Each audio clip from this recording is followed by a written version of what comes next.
Greetings, Marvel fans. Welcome back to G for G. I am slightly vanilla. That's what I am on this. So I covered Marvel's Avengers beta just recently on the channel. To sum it up, I'm still happy I'm getting the game.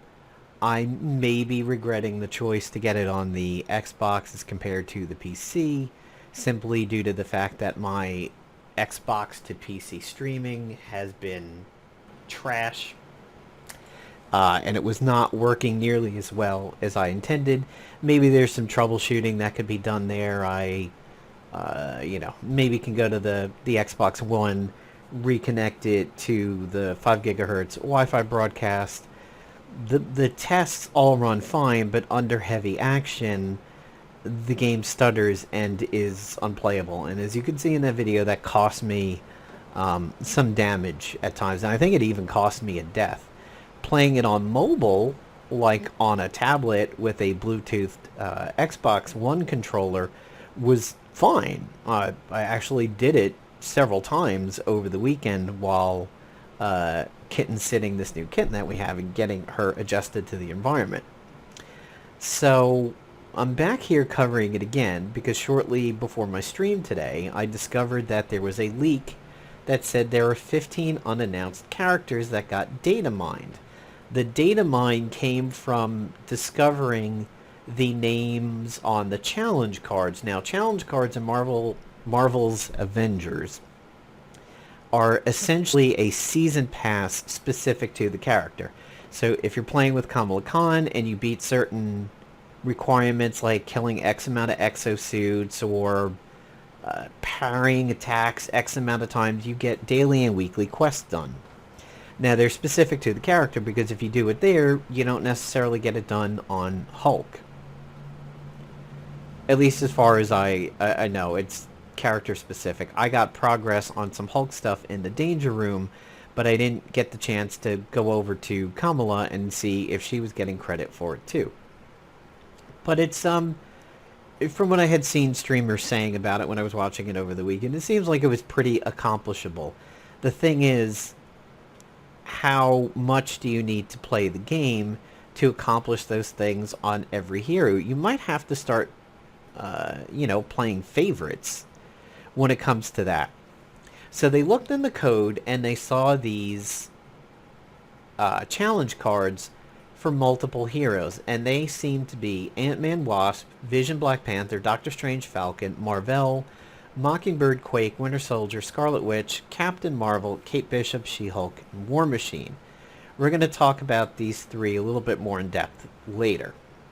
For the rest of them, these are the only two that I think I'm really excited for because I feel like they're underrated. The whole list just kind of makes me lean back in my chair and yawn slightly. I don't have a super amount of excitement for this, simply because it just seems to be the standard MCU fare. We've had this chocolate cake before. It's the same chocolate cake at all three grocery stores in your area. None of them are particularly that different. The only difference is this grocery store has the cool blue tongue-tied there, the cool blue frosting on it, and the rest of them just have the standard white and pink. I'm excited for these two because I feel like I have not, actually maybe these three, but I'm going to talk about this one in a second. These three excite me a little bit because we haven't seen them to death. I haven't seen Mockingbird really in action since Marvel Avengers Alliance. She's in Marvel Future Fight, but she's nowhere. Quake has been forgotten about in Marvel Future Fight, and Marvel really doesn't have any game representation, other than, what, Contest of Champions? The reason why I'm slightly less excited for Marvel is because I think Marvel is going to be an echo, air quotes, of Captain Marvel. Most likely. More on that in a moment. Ant-Man and Wasp will probably be unique. I don't think they're going to be echoes. I don't think anybody else on this list other than the bottom three in Marvel are really going to be echoes of another character.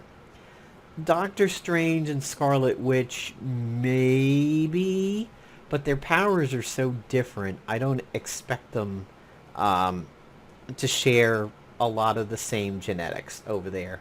I think they're going to play very differently. Um, it'd be interesting to see if any of these people act as a bit of a support character, which I don't know if any of the original heroes really do that. Other than Black Widow's a bit like Tarandi's ultimate in Heroes of the Storm, where she makes everybody invisible. Um, it's a kind of a boring lineup for the most part over here. I'm a little excited to pilot Winter Soldier as a character rather than in an RPG, and at least in Marvel Future Fight, he was speed meta for a little while, so I'm pretty familiar with Winter Soldier. Black Panther in Marvel Future Fight is considered a poor man's Wolverine. Vision is nowhere. These three don't have any power anywhere. In Marvel Strike Force, Black Panther is good on a Wakandan team. He's pretty good on a supernatural team and a mystic team, and he also has really unique play style that flips buffs on the enemy to debuffs. Falcon's very good in the power armor team. Quake has fallen off the radar in Marvel Strike Force as being a good character, other than in an Inhumans team. Winter Soldier has no team whatsoever. Scarlet Witch goes with Supernaturals and Mystics. Captain Marvel goes with Korean military. Kate Bishop doesn't exist. She-Hulk doesn't exist. And War Machine is good on a power armor team. So a lot of these we're just kind of very intimate with. We're constantly playing them. Now, down here, a second data mine popped up, which released the characters we talked about up there, because the first data mine was Captain Marvel, She-Hulk, Kate Bishop, War Machine, and Spider-Man, which has been talked about on this YouTube channel before. Ant-Man is likely being called Ant-Man 2, because Ant-Man is probably a reference to Hank Pym, who is apparently a mission giver, so more than likely we'll get Scott Lang. Fuck that. I would have preferred Hank Pym. Like, sort of tired of the modern MCU now. I mean, I just watched Ant-Man and Wasp a couple weekends ago. I enjoyed seeing it again. But, you know, since 2012, we've had so many of these characters hammered into us to death.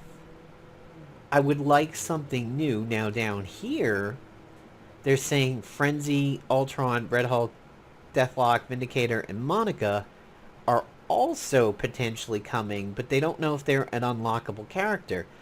IGN says most likely Monica Rappaccini of AIM. I wonder if it's maybe Monica Rambeau, because we have Marvel and Captain Marvel. So it really seems like... excuse me, slight tickle in the throat here. It really seems like we're pulling from MCU and Agents of S.H.I.E.L.D., really, and I just think it's boring. And I'm sorry to say that, people. I'm not crapping on the MCU. I'm just crapping on the insistence of having the MCU characters shoved down our throat with nothing unique and special. I mean, think about what it was like in Strike Force when we saw Wolverine and we saw Deadpool. Like, we were so happy. And then Marvel Future Fight started getting the mutants, and we were so happy. When that hype occurs, when that happiness occurs, it's not just because we're getting mutants, it's because we're getting something different. It's probably a very double-flavored frozen yogurt machine, where you hit the middle one, and you get the chocolate on the one side and the vanilla on the other. It's partly the vanilla of, hey, it's different, the chocolate of, hey, it's mutants. There's so much we could do in a non-mutant universe at Marvel that isn't these guys over and over and over. These really are the saving grace right here. Now, Kate is unique, but the Echo part is coming up over here. If legitimate, the leaks raise an interesting talking point. Many of these heroes have very similar powers to existing heroes. She-Hulk, War Machine. They say Cat Bishop. It's a typo. Kate Bishop. And they believe that they'll almost act as a skin of sorts or an echo where they could sidestep the fact that Marvel's Avengers won't allow two of the same character in a team. I can understand them not wanting four Hulks running around, four Iron Mans running around. Everybody's up in the air, harder to hit. Yay, four Iron Mans, mission easy. But by the same token, say you get into a party of people, or say you get matchmaking because you don't have friends that you've paired up with for this. You are a level 10 Iron Man and a Black Widow and a Hulk, but they're all taken, and now the rest of your characters are like 2. You're forced onto Kamala. You're forced onto Kate when she comes out, or Spider-Man, or something like that. You're kind of boned if you can't do at least one duplicate. I mean, 2 of a kind doesn't sound awful, but this is where this acts more like a MOBA and less like an action game, say like Overwatch. If you want to compare it to Overwatch, which brings the action part of it into it, Overwatch released all of its characters at all times available to everybody, whether it was out of the box in 2016 or new as they've come along. They always make them available because they always want you to be able to play the role that the situation needs. If the situation requires you to be a healer, but you've never unlocked a healer, that's a problem. In Heroes of the Storm, being a MOBA, it's different. You're picking the character, and then you're matchmaking, rather than matchmaking and picking the character later. So they're saying that potentially She-Hulk is a way of bringing Hulk 2.0. War Machine is a way of bringing Iron Man 2.0. And Kate as Hawkeye 2.0. The thing is, War Machine out of this list is different enough from Iron Man that I don't necessarily think it's a 100% echo. He's not going to have the unibeam in his chest, and you're probably going to have more missile and machine gun related attacks. The melee of War Machine and Iron Man I can imagine being the same. She-Hulk, nearly identical. Kate Bishop, I would believe, would nearly be identical. So that's why I was saying up here that I think Marvel could be an echo of Captain Marvel. I'm hoping Scarlet Witch and Doctor Strange aren't echoes of each other. Ant-Man and Wasp are different enough, I don't see it happening. I don't see Vision being an echo of anybody. Black Panther is not going to be an echo of Black Widow. I mean, they'll be melee-based, but like I don't see him having the rope grapple or the guns or anything. And Mockingbird, not having seen Agents of S.H.I.E.L.D., I still picture Mockingbird as how she is in Marvel Avengers Alliance. She's melee-based with the bow staff. Potentially cloning abilities of some sort. Quake, I picture very ground-based, maybe a heavy attack that shakes the ground in a line in front of her, that interrupts people or like temporarily staggers them for a second. Winter Soldier, I could almost maybe imagine being an echo of Black Widow. A little bit gun-based, a little bit melee. However, I think he'll have better armaments. Like, he will have a rifle, whereas Black Widow had pistols. But I think she actually does get a rifle. So it could be interesting. But one of the biggest things I think they need to work on... First of all, I hate this Steve Rogers tactical dad bod here. Hate the outfit. Hate the helmet. Hate the huge expanse of open area on this helmet that looks awful. And I hate his fucking face inside the helmet. I hate this Steve Rogers so much. It's so well done. It's so not well done. It's just the budget Avengers. It's the budget Avengers when it comes to him. I think what the game needs is a way to limit the repetitiveness. Like, when all of these characters come out, you're going to have to level them. I think for microtransactions, they need to offer boosts. 3 tiers. 25%, 50%, 100%. Make the 100% one very expensive. $50, $40. That you only rarely pull the trigger on boosting a new character to the level of your existing characters only when that one character comes out that you really, really want. If you're a huge Quake fan, but you don't care about these others, so you leveling them up the way you would in Marvel Heroes, just like normal. But Quake is the one that you're like, oh my god, I want a full-ass, buffed-up Quake, all of her talents, full. I want her to join my main roster now, now, now, now, now. Sell a boost. Sell a $40 to $50 boost that puts it out of range for the casuals and for every one of these others, and boost the character that you want. Say you want to really play Scarlet Witch. She's an incredible favorite, and you're like, well, this is as close to as a mutant as I'm going to get. But it's not that important. Use a 25% boost on her for like $10 or something. But this is going to be rough, leveling these characters when they come out. I mean, Marvel Heroes, it was tough there. The only good thing is what you would do in Marvel Heroes is you would level Cyclops and turn on his synergy, and it gave everybody else an experience boost. So it was always said, level Cyclops first, and then everybody else. This game is going to have issues. I'm still going to go through with the pre-order. I'll still cover it on the channel. I'm still going to play it as much as I can. But the Spider-Man thing is a sticky point. The grind could be a sticky point. We don't know how many modes out there that it'll be, but take an MMO, for example. Take World of Warcraft. You start a new character today before Shadowlands. You have to either boost that character for $60 or level 1 to 120 that character through content that you've played since 2004. You got to do the vanilla segment. You got to pick one of the Wrath or TVC segments, the Mop or Wad segment, the Legion or Biffa segment in there. You've done it all before. Do you really want to do it again because you want to play a priest in Shadowlands and you've never had a priest before? It's tough. So I think the new characters are going to need some kind of a boost. They're either going to need to gain experience quickly until they catch up, or you need to microtransaction boost. Otherwise, it'll be too grindy, and people are going to want to stop. And the other thing I think they really need to do is make the loot unique. When Hulk gets a new implant, make a dot on the back of his neck, change color or change patterns. If Black Widow gets a new cufflink, make it look different within her comic history.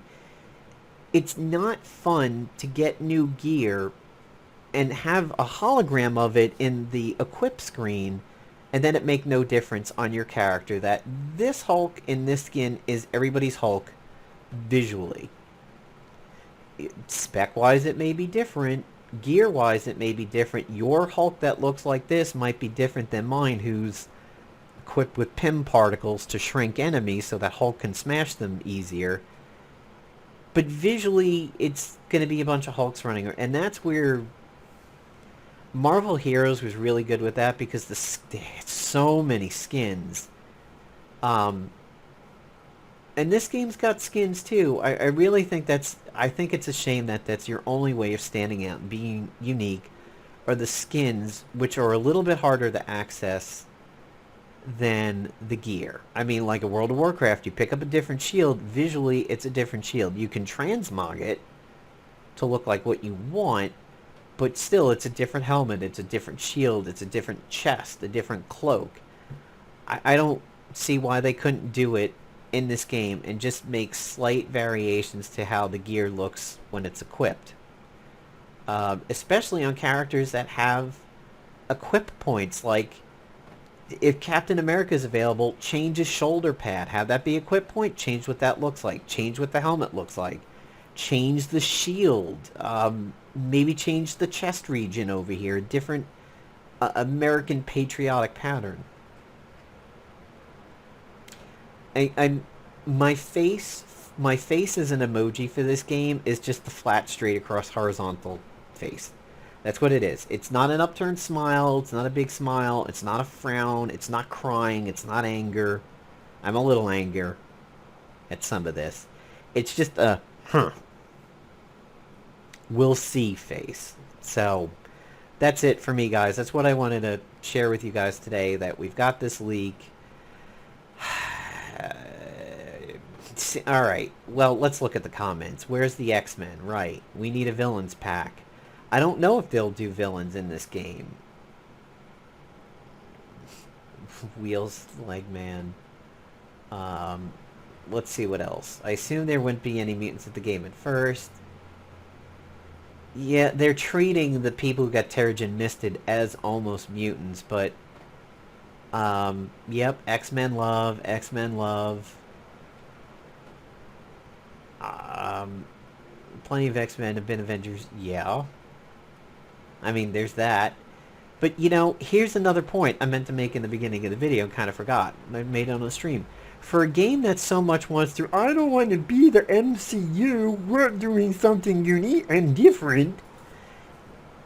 And then it's the MCU. Like, can't we get, well, okay, mostly the MCU, but can't we get some far out people that aren't mutants that we just really haven't dealt with before? Like, Adam Warlock? Maybe? Phyla Vel? Moondragon? You know, I mean, they're in the MCU, slightly related to the Guardians of the Galaxy and everything, but we still haven't dealt with them to death in the movie and the games and everything. Just give us some interesting people that you're allowed to give us that maybe aren't a mutant. I mean, fuck. They're owned now by Marvel. I mean, the mutants are back. I don't know. Slightly boring, but we'll see in September. So that's what really grinds my gears. Not to quote Family Guy over there. So take care, everybody. I think the next video is going to be completely unrelated to Marvel, but it'll be a sad day to cover this topic for some people that are still playing their games. Take care, everybody.